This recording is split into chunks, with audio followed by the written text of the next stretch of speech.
கோவை மாநகராட்சி நகரமைப்பு குழு கூட்டம் மாநகராட்சி பிரதான அலுவலக வளாகத்தில் நடைபெற்றது.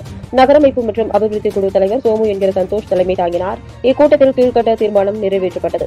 சமீபத்தில் கோவைக்கு வருகை தந்த மாண்புமிகு தமிழ்நாடு முதலமைச்சர் கழக தலைவர் அவர்கள் கோவைக்கு பல்வேறு நலத்திட்டங்களை அறிவித்ததற்கு நன்றி தெரிவித்து கோவை சாய்பாபா காலனி, ராமலிங்கம் நகர் 4வது கிராஸ் பகுதியில் இயங்கி வரும் கற்பக விருஷம் சினிமாஸ் பிரைவேட் லிமிடெட் எனும் நிறுவனம் சார்பில் கோவை மாநகராட்சி தெற்கு மண்டலம் மதுக்கரை தாலுகா குறிச்சி பகுதியில் கோவை பொள்ளாச்சி பிரதான நெடுஞ்சாலையில் 6 திரைகள் கொண்ட நிரந்தர புதிய சினிமா தியேட்டர் அமைக்க விண்ணப்பம் செய்யப்பட்டுள்ளது. இந்த தியேட்டர் அமைக்க பொதுமக்களுக்கு ஏதேனும் ஆட்சேபனை உள்ளதா என அறியும் பொருட்டு படிவம் A2 அறிவிப்பு நோட்டீஸ் மாநகராட்சி தெற்கு மண்டல அலுவலகம் விளம்பர பலகையில் ஒட்டப்பட்டு அறிவிப்பு செய்யப்பட்டது. இந்த அறிவிப்பு செய்யப்பட்ட நாளில் இருந்து குறிப்பிட்ட காலம் வரை பொதுமக்களிடமிருந்து ஆட்சேபனை ஏதும் பெறப்படவில்லை.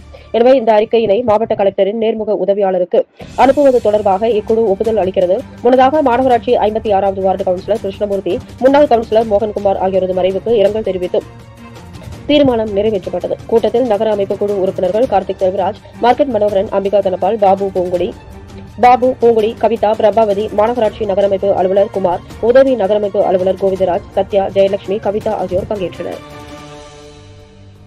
சமீபத்தில் சிஎம் டிசம்பர் 5, 6 நவம்பர் 5, 6 வந்திருக்காப்படி. வந்தப்போ பல நலத்திட்டங்கள் கோயம்புத்தூருக்கு அறிவிச்சிருக்காப்படி. அதில் ஓடை ரோடு, அப்புறம் நம்ம செம்மொழி பூங்காக்கு அடுத்த கட்ட படிப்புக்கு அவங்க எல்லாம் ஏகப்பட்ட திட்டங்கள் அறிவிச்சிருக்காரு. அப்புறம் பெரியார் நூலகம் ஒன்று, அப்புறம் குண்டப்பாளைய சின்னியம்பாளையத்திலிருந்து நீலாம்பூர் வரைக்கும் மேம்பால எக்ஸ்டென்ஷன் பல நலத்திட்டங்களுக்கு அதுக்கு நன்றி நகர்ப்புற சார்பில் நம்ம நன்றி தெரிவித்து கொடுத்தாரு.